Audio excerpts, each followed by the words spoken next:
भारत के राष्ट्रीय सुरक्षा सलाहकार अजीत डोभाल ने जो पश्चिम बंगाल को लेकर चिंताजनक रिपोर्ट साझा की है, उसमें केंद्र सरकार पूर्वी भारत की आंतरिक सुरक्षा को लेकर बहुत सतर्क हो गई है। रिपोर्ट में कहा गया है कि पूर्वोत्तर के 4 राज्य असम, त्रिपुरा, मेघालय और पश्चिम बंगाल में इस्लामिक खिलाफत कायम करने की दिशा में इस्लामिक स्टेट सक्रिय हो रहा है।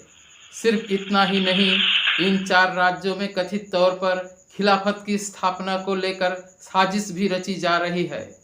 भारत की खुफिया एजेंसियां लंबे समय से पूर्वी भारत में एक मीडिया नेटवर्क अल-तमकीन मीडिया पर निगरानी रख रही थी। ये नेटवर्क बांग्ला भाषी राज्यों पश्चिम बंगाल, असम, त्रिपुरा और मेघालय में सक्रिय बताया गया है। फेसबुक पोस्टों में कुछ पीडीएफ भी साझा किए गए हैं, जिनमें वे पूर्वोत्तर भारत में अपने इस्लामिक स्टेट की स्थापना का आह्वान कर रहे हैं। उस पर्चे में अलगाववाद और जिहादी विचारधाराओं का जिक्र है, जो सीधे तौर पर भारत की आंतरिक सुरक्षा के लिए खतरा हो सकता है। अंतर्राष्ट्रीय संवाद पोर्टल ग्लोबल नेटवर्क के 15 मई 2025 की एक रिपोर्ट में कहा गया है कि अल-तमकीन मीडिया नाम के एक समूह बांग्ला भाषा में इस्लामिक स्टेट का समर्थन करके प्रचार कर रहा है। रिपोर्ट बताती है कि ये मीडिया लंबे समय से बांग्ला भाषी क्षेत्रों में इस्लामिक स्टेट बनाने के लिए अभियान चला रहा है। वो पोस्ट विशेष रूप से युवा मुसलमानों को इस्लामिक स्टेट की विचारधारा के प्रति प्रेरित करने के उद्देश्य से बनाए जा रहे हैं।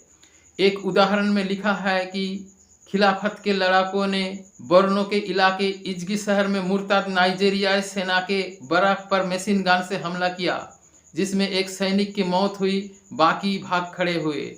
बताया गया कि फिर उन्होंने हथियार और गोला बारूद कब्जे में ले लिया। इसके नीचे कहा गया था कि जुड़ने के लिए इस लिंक पर क्लिक करें और साथ में टेलीग्राम, जेम्स पेज, सिंप्लेक्स और एलिमेंट जैसे कुछ चैनलों के लिंक दिए गए थे। रिपोर्ट में जो चैनल बताए गए हैं वे गोपनीय सोशल मीडिया चैनल बताए गए हैं। टेलीग्राम को छोड़कर आप में से अधिकांश ने बाकी नाम शायद सुने ना हो। इन माध्यम के जरिए उन्होंने स्पष्ट रूप से बांग्ला भाषी युवा मुसलमानों को मन बदल कर उन्हें इस्लामिक स्टेट में शामिल होने के लिए उकसाया। मुझे उम्मीद है आप इस मामले की गंभीरता समझ पा रहे हैं और इसी कारण अजीत डोभाल खुद हाल ही में पूर्वी भारत पश्चिम बंगाल के प्रशासनिक हेडक्वार्टर आए।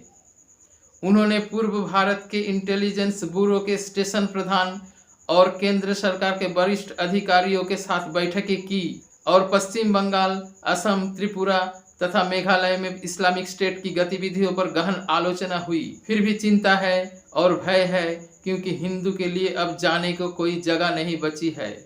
धन्यवाद।